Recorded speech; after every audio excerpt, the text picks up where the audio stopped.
Hey MGTOWs, this is Vention. Boy, what crazy times we live in, eh?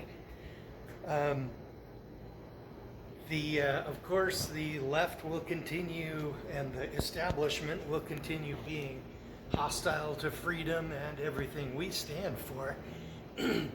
But I saw this coming at least a decade ago.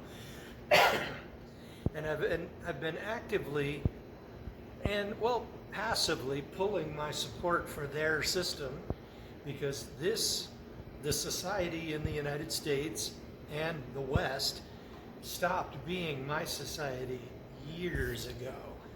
And the result is I don't really have a huge attachment for it. And basically I've been gradually pulling my support for their system and moving my wealth and my productivity into things that I control, things that will benefit me and decrease the benefit for society, right?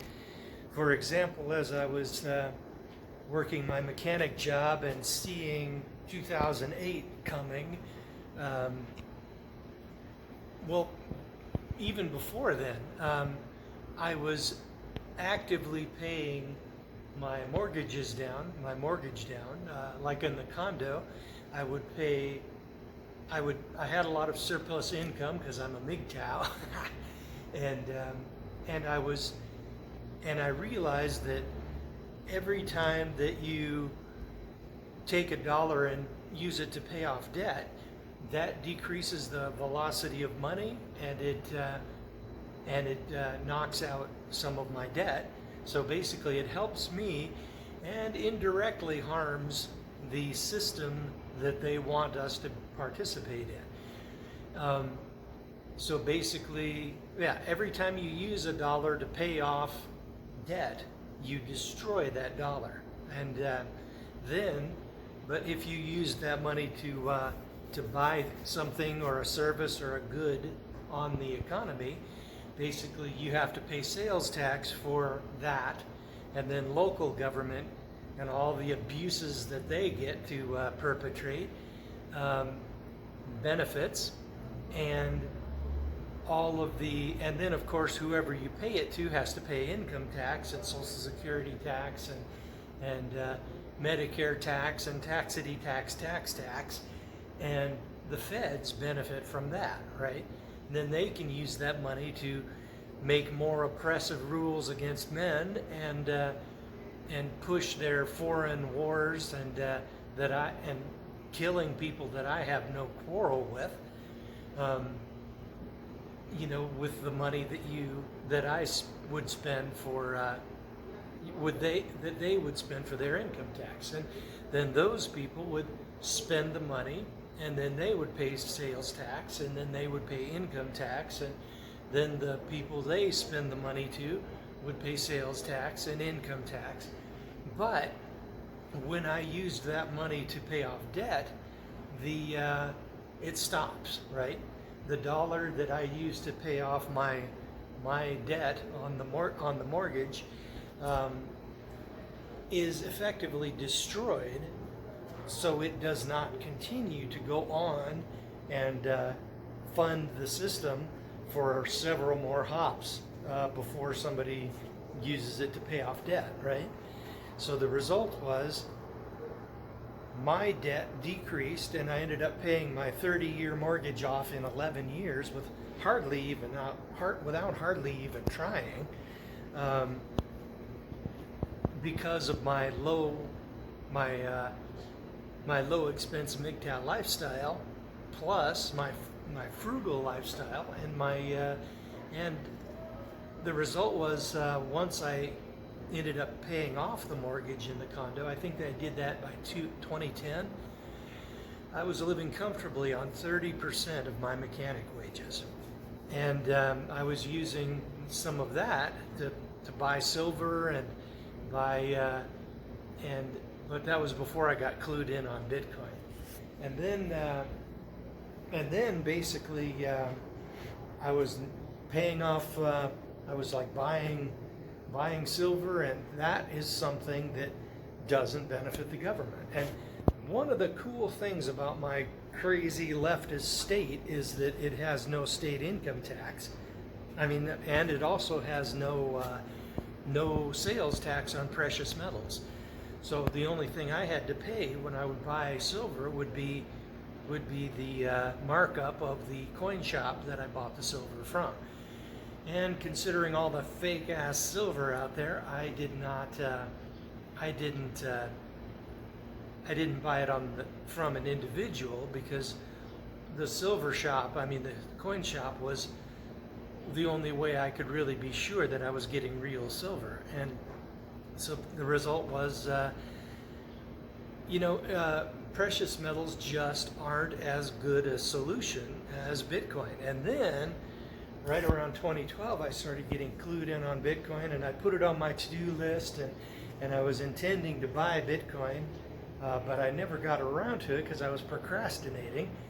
And then, because it takes effort, an investment of time and effort to increase your knowledge to the point where you can do something like crypto effectively, and then basically I started looking into it half-assed, and in 2013 looked into it half-assed, and then with the intention of eventually getting into it, but then 2013's bubble rolled around, and the price slammed up to like $1,200 each or $1,100 each, depending on which exchange you look at. And man, I thought I had missed out. My face fell into my hands, and I just went, oh, because buying Bitcoin at like $13 through much of 2013, I could have been retired in 2013. So in any case, I procrastinated, and then I started getting into it because I saw the benefits of Bitcoin. Once you own a Bitcoin and it's properly stored, man, it is yours in a way that nothing else in this world can ever be yours. Everything else that you own, your real estate, your stocks, your 401k, bank accounts, your car, your silver, everything you own can be taken from you more easily than they can take your Bitcoins. Those things, it brings a whole new level of ownership to an individual that has, I guess, pretty much has never existed before in human history, barring the previous high-tech civilizations, which obviously used to exist. Look at the pyramids, look at the way they cut out the stone, and yeah, we clearly did have previous high-tech civilizations in the world. So who knows? Maybe they had crypto too. But in any case, those civilizations fell. But in this civilization, during recorded history, individual men have never had the ability to own something as strongly as we can hold crypto and Bitcoin. So basically, that really was attractive to me. So even though the bear market rolled around in 2013 and 2014, the fact that when you buy and hold a Bitcoin and it's properly stored, how strongly that is yours. Even though the price was dropping, the fact that it is so much yours kept me buying Bitcoin even even though the price was dropping, and even though at the end of the month I would often have less US dollar value in my crypto holdings, even though I dumped much of my surplus income into it that month. So, and it took me all the way until January of 2015 of buying for the constant bear market price drop and drop and drop to finally get me depressed enough that in January of 2015 at the bottom I was so disgusted that I didn't buy. And that was the bottom of the market right there. And I basically just looked at it in disgust and scowled and didn't buy. And the price actually for a short period of time dropped below $200 each. But I didn't get into that. But then finally it looked like by February of 2015, it looked like it had bottomed. So I went, okay, and I started averaging in again. Not with a huge amount, but with, a steady amount that I was buying. And during 2014, as the price was dropping, I was screaming to my subscribers and to you guys, and I've been screaming pretty much about Bitcoin ever since. Even as the price rose into the 2017 high, and even as the price started dropping into the next bear market in 2017, I was still screaming the fact that, man, when you buy a Bitcoin, it is yours. And that's what I've been screaming about ever since. And then, of course, the price bottomed in 2018, and then I got cancer and was diagnosed in 2019. Well, anyway, it's been 21 months now since I've been diagnosed, and then I sold the house because basically my crypto assets, even though I had been buying, were not really enough to retire on until I was like 65 or whatever. But I just retired on them. I retired anyway, and then lived off the house money during while I was waiting for the Bitcoin 4-year cycle to roll around to the bull market phase again. And I've been screaming about this for years, and I am deeply honored that so many of my fellow MGTOW have taken what I've said, or taken enough interest in what I've said to investigate on their own, and then to begin a purchasing program of their own, right? So I'm deeply honored that so many of our fellow MGTOW have joined me on this journey, and I'm sad that so many of us also have listened to what I've said and then just went, whatever, and ignored it, right? And a lot of those guys are now going to be in a situation where they don't have a lot of financial capability to flee what's coming in the West, and some of them, even though they could, have not even gotten passports, right? And what we're seeing coming, we're seeing, like, when the left and the establishment are are basically having their shit lists for people who are conservatives, right? And they're going to attempt to just throw us under the bus any way they can with their truth and reconciliation commissions, and they're going to attempt to basically make it harder for us to work and harder for us to earn a living and harder for us to have a decent life because we didn't toe the line and become a leftist and a supporter of the bankster elite and the new monetary reset and all that. So we are going to be on the outs for society, and the only way we can basically survive this is by having connections and good neighbors and whatnot. And I'm hoping we even have some kind of app, you could call it like the Liberty Bell, where the police or somebody are attacking a good person or a good man and who's part of the organization, and maybe he could hit the button that would summon help on the app, and then from all around there could be people, liberty-minded people, who would then descend and take care of business and then fade away into obscurity after the business has been taken care of, right? Now, that is only necessary for the people who have not planned ahead enough to have their passport and have enough crypto stashed away so that they can get to safety and get to a more stable country.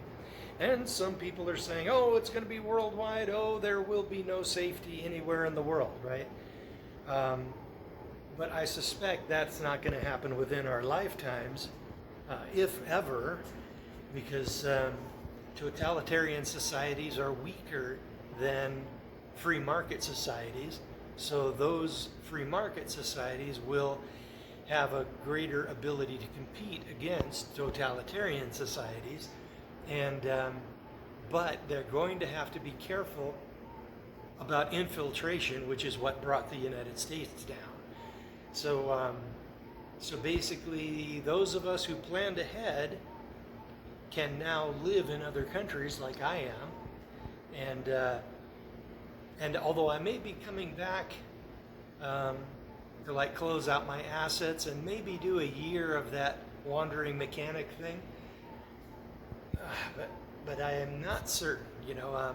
I do love being a mechanic, but I don't know if depending on how totalitarian our society gets, I don't know how much time I want to spend in the U.S. going forward.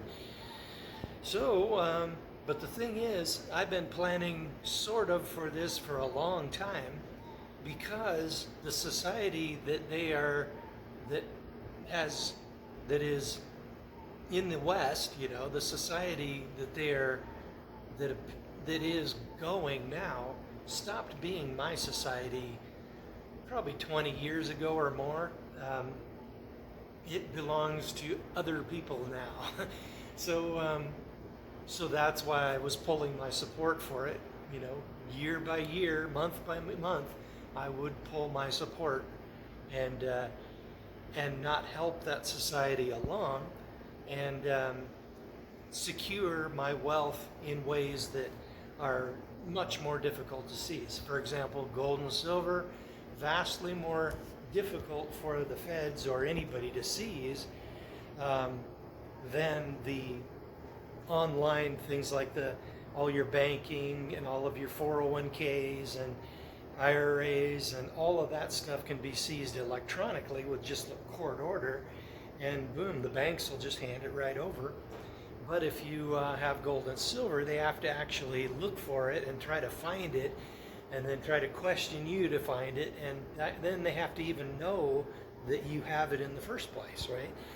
So it would require individual attention from government to oppress you individually, rather than just some kind of algorithm that pulls money out of all your accounts, right? So yeah, gold and silver is better than the financial system they're trying to hand us, and Bitcoin is vastly better than gold and silver. The moment if somebody tries to hand you a piece of gold or silver, you don't know if it's real or not, right? Now the counterfeiting laws are pretty severe, so if somebody makes fake maples or eagles, right, government currency, that the penalty is very high, but and tries to pass the fake gold and the eagles, the penalty is very high. But for regular bullion, gold bullion, the counterfeiting laws don't apply. So that's why toward the end of my silver stacking period, I would only buy eagles or maples because of that extra protection, because the feds really don't like anybody but them creating fake currency to be passed along, right? So the penalties are very high. So that decreases the chance that if you receive a maple or a eagle, Canadian maples that is, then basically the chances that it's real are higher, right? So I figured, if we had a real shit at the fan situation, then the sheeple, like at the flea market or something, or the farmer's market, would be more likely to accept a U.S. currency, the eagle, than they would, just regular bullion. But man, the moment a Bitcoin hits your Bitcoin wallet, whether it's Lightning or regular Bitcoin on the main chain, it's real. I mean, you can get it, and there are certain situations where they could do a double spend attack, but that is so rare that all you have to do is wait for one or maybe two confirmations, and that's 20 minutes to a half hour, depending on how big the purchase is. For example, if you're buying a car, you might want to wait one block just to make sure that it is real. But if it's written to the blockchain, darn well it's real. And buying a car is too big a purchase or selling a car is too big a purchase for Lightning. The Lightning network just is not designed to carry transactions of that magnitude. So you're stuck with the main net, and you're paying and the person sending it will have to pay the fee, of course. Right now it's $6 or something, or $5, if that. But in time, as Bitcoin goes up and the traffic goes up on the network, we're probably going to see fees just like we did at the end of 2017, before SegWit came in and increased the capacity of Bitcoin. We were seeing fees $40 or some shit. It was crazy.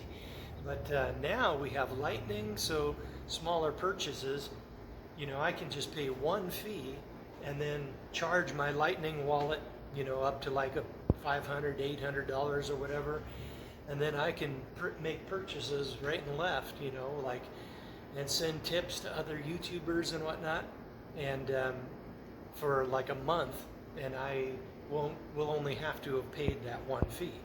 And then when I run out of Lightning, I can then pay the fee and charge it up again, and then only pay one fee for all of those purchases.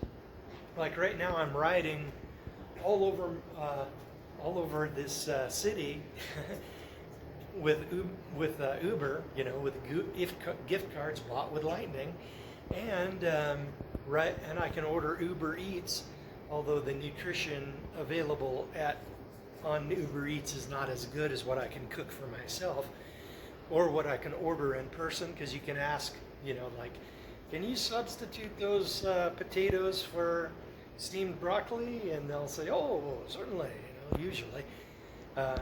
There's a restaurant not too far away, and they go out of their way to do good for us, because I always tip, right? When you tip and they see and they know that you have an established record of tipping, the servers will compete to select you, you know, and bring you to a seat and or to a table, and they'll like kind of race each other to try to get the tip, right? And they will be right there to fill your coffee and right there to say, oh, would you like anything else? You know, would you like more tortillas? You know, and basically, yeah, you get better service when you tip. So people in Mexico often don't tip because it's not really the style, but if you are a tipper and you are well known to be tipping, then you get good service, you know. And then, of course, if they don't give you good service, then you can reevaluate how much of a tip they deserve. Okay. In any case, so what we're seeing here currently in the United States is sort of the end game of the society being taken away from good men and using the useful idiots on the left and the media that are controlled by them. It looks to me like the freedom of society is being locked down and the ownership of society is being taken away from the people who are productive and given to the elites who, you know, are basically going to harvest the wealth as much as they can. And they might throw a pittance or two to the left, but now that they are in firm charge, the free pass for burning cities by the BLM and whatnot, that is probably going to stop, except for their attacking of people on the right. You know, if somebody is on the list, the shit list that they're going to be making of people who have supported Trump and who are on the right, if they own a business like a brick and mortar business somewhere, they will be on the list for being attacked by the brown shirts, I guess you could call them, as society is locked down. But as far as random violence and burning and whatnot, that will probably be cracked down upon. And then the brown shirts will be given you know, addresses and names of people on the right that they can attack with impunity. And the only thing we will be able to do is either leave the country or go underground and do what we can to obfuscate our names and whatnot, and maybe go mobile, you know, and go really rural, right? Because if they have to like drive 12 hours to get to someplace, they are less likely to do that when there are still people on the right who live in the blue cities and whatnot. So basically, yeah, if I do move back to the States for any amount of time, I'll have to relocate to a red state, and where life will be more tolerable, and we might have some kind of legal power still to resist being attacked, right? But we're going to be seeing a lot of real nastiness, and the society no longer belongs to us. And I've been planning for this for a long time, you know, indirectly. So basically, we're just gonna have to keep our eyes open and see what the trends are, as I was saying before, and you know, see to your preps, you know, and take money and whatever out of their system, try to get it into crypto, something you control, and we'll have a better chance of surviving this. But there will be a lot of people on the right who, you know, I don't know if we're going to be seeing gas chambers like Nazi Germany, but it's quite probable that we could see a little of that, before society really collapses. So yeah, it's going to be real nasty, and we're going to be having that hyperinflation too. And man, keep your eyes open, secure your wealth, see to your preps, and we might just get through this. And don't get married.